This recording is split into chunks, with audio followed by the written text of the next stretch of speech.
Hello and welcome back.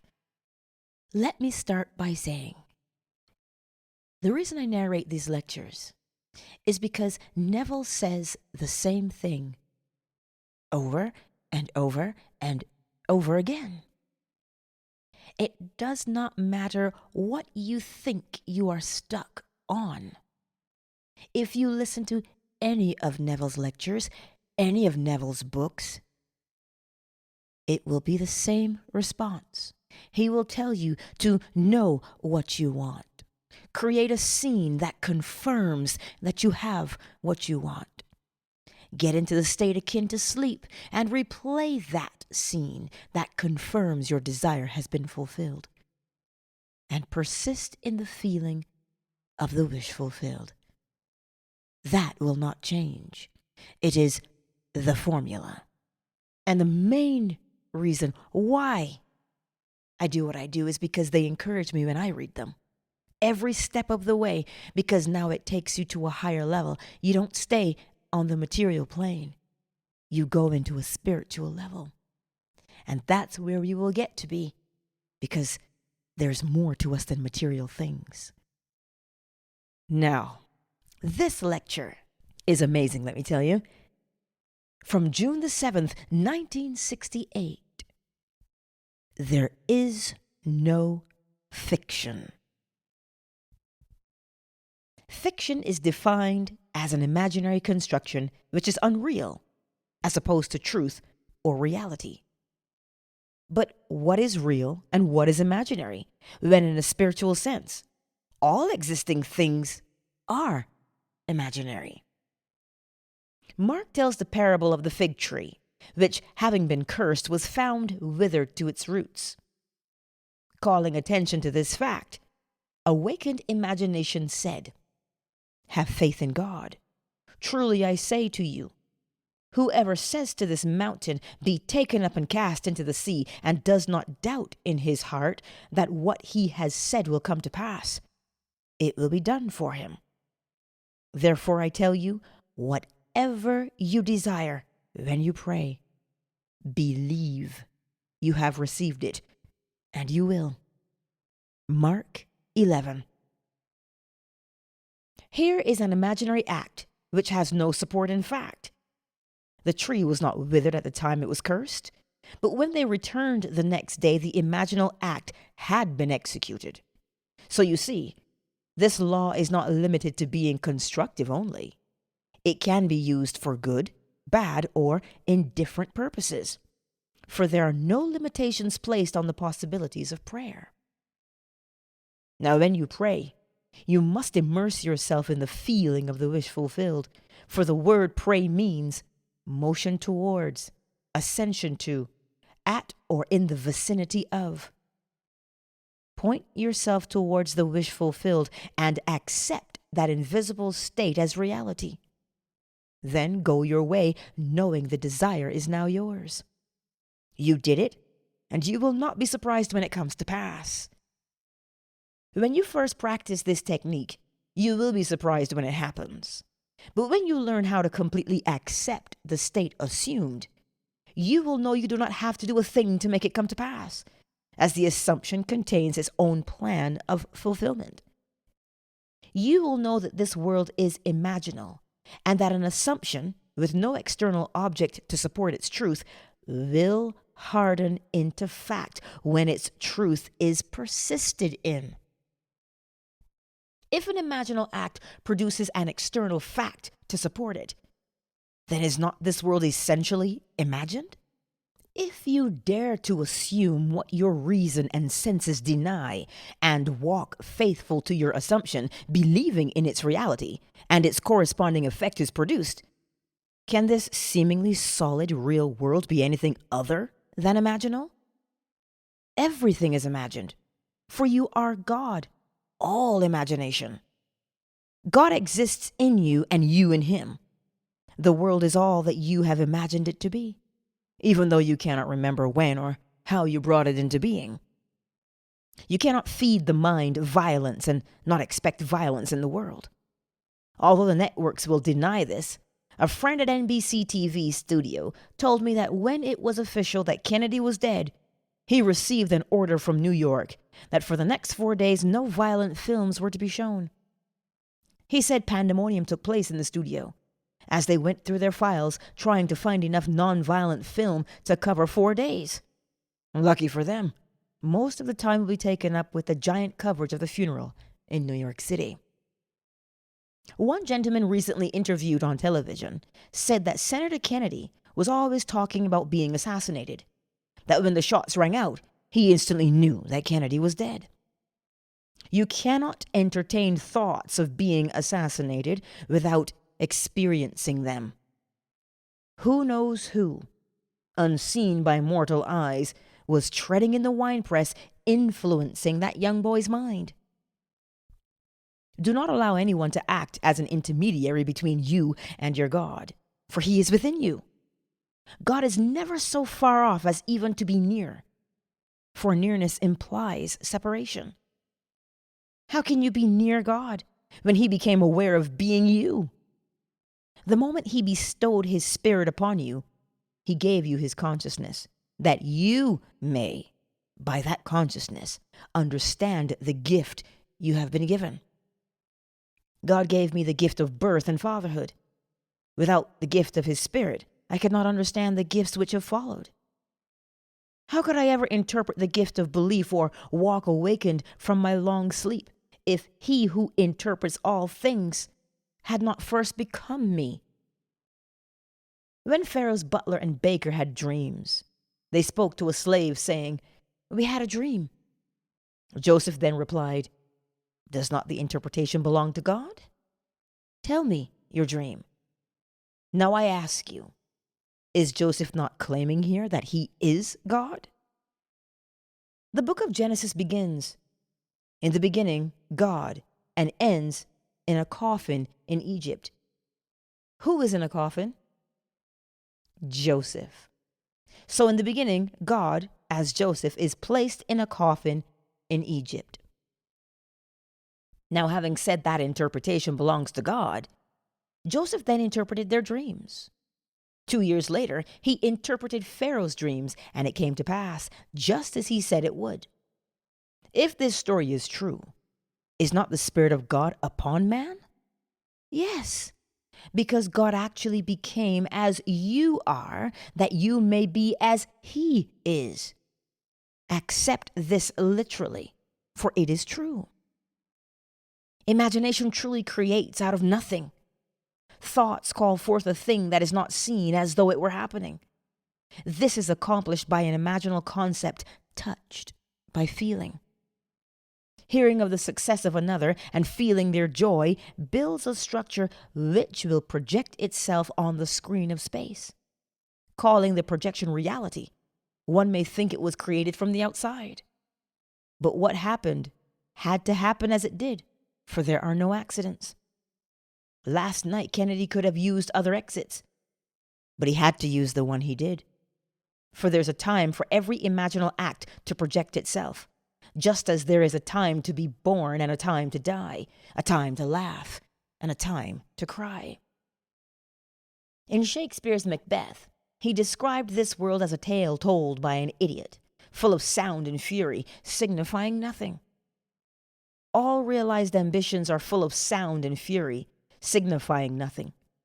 For the real play takes place unseen by mortal eye and unheard of by mortal ear.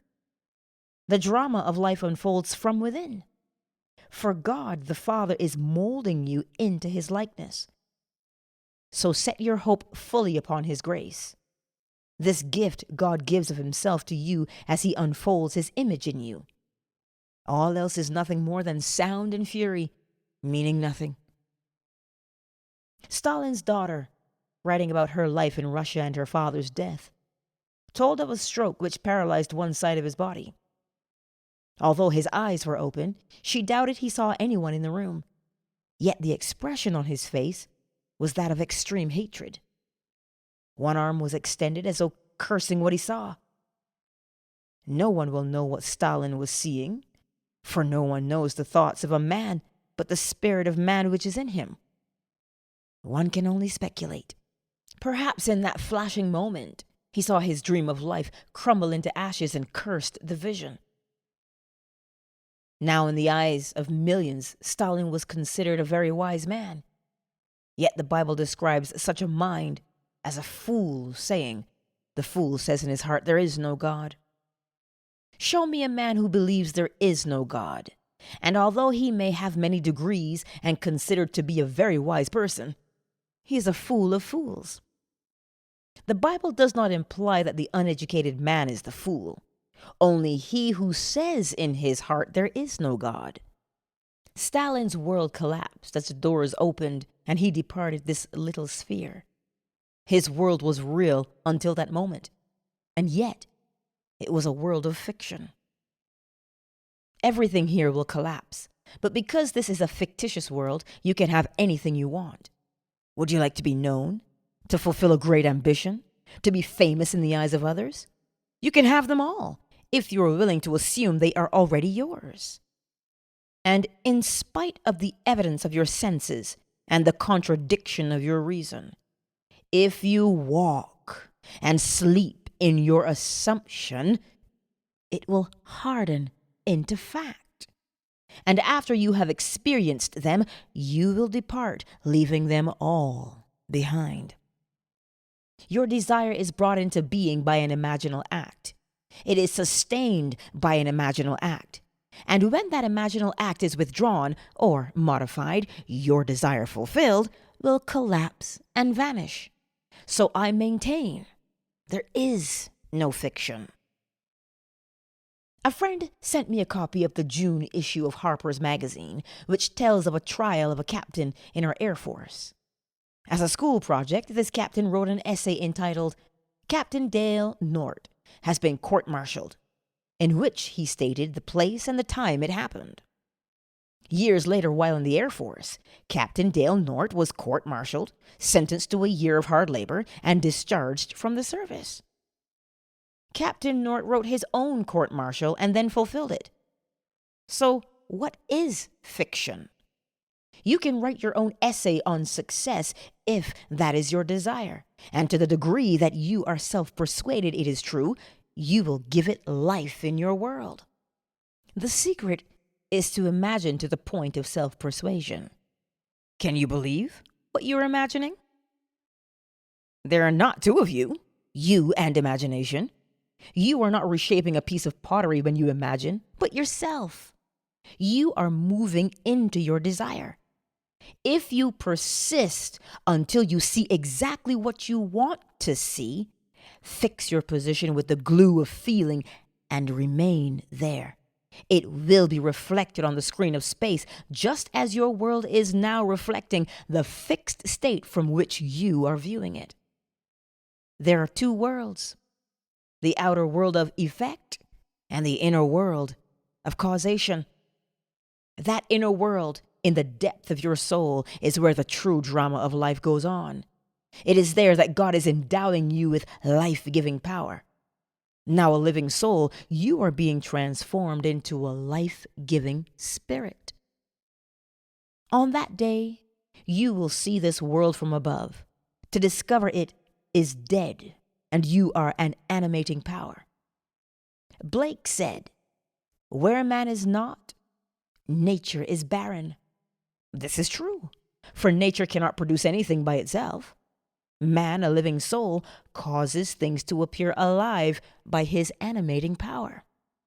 Although you are now animating all that you behold, you are destined to become a life-giving spirit, to fashion things in your own image, bring them forth, and endow them with the power to create life. Believe me, there is no fiction. Every thought you think will come to pass. You may think it is just a thought and will never become real, but it will. Think you are a martyr? And you are. And you will continue to be one until you change your thinking. The Kennedys, believing they are martyrs, will have these blows repeated over and over again until they awaken from within. I don't care how good your life seems to be at the moment. It is a dream from which you must and will awaken. What do you love the most? Your husband, wife, or child? It could even be some inanimate object that you treasure, yet one day you will have to tell it goodbye. Recently, a lady showed me an enormous diamond ring she was wearing, saying she had paid $75,000 for it. Although she has children and grandchildren, this ring is so important to her, and she is so proud of it. Well, you could multiply this lady by millions who love objects that are dead because they do not know that they are. Since we are living in a world of Caesar, live it to the fullest, but do not be in love with it. Do not be moved by its emotions, as 1 million people were today as they watched a closed box, not knowing for sure a body was in it. Now, the Bible teaches that permissible lies are allowed. An assumption not based upon fact is a lie, is it not? We are told to emulate the story of the unjust steward who, when told he might lose his job, asked the one who owed 100 measures of oil to give him 50, another 80, and still another 60. And when he returned to his master, the steward was commended for his wisdom. This steward falsified the record, the facts of life which memory claimed to be correct. Perhaps memory says you only have $10 in the bank, the rent is due, and there are no prospects of more money on its way, or that your friend is ill or out of a job. These are facts memory has recorded. You can falsify that record by a permissible lie, by seeing $1,000 in the bank and the rent is paid, by seeing one who is ill as well, or one who is unemployed as gainfully employed.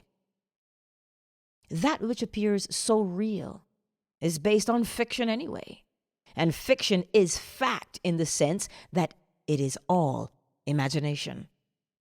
You can lift anyone out of the state into which he has fallen and place him in another, be it a state of want, illness, or failure.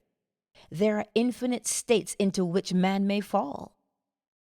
If you will but believe that imagining creates reality and there is no fiction, you can rewrite your life and give yourself and those within it beauty for ashes, gladness for mourning, and praise for faint-hearted.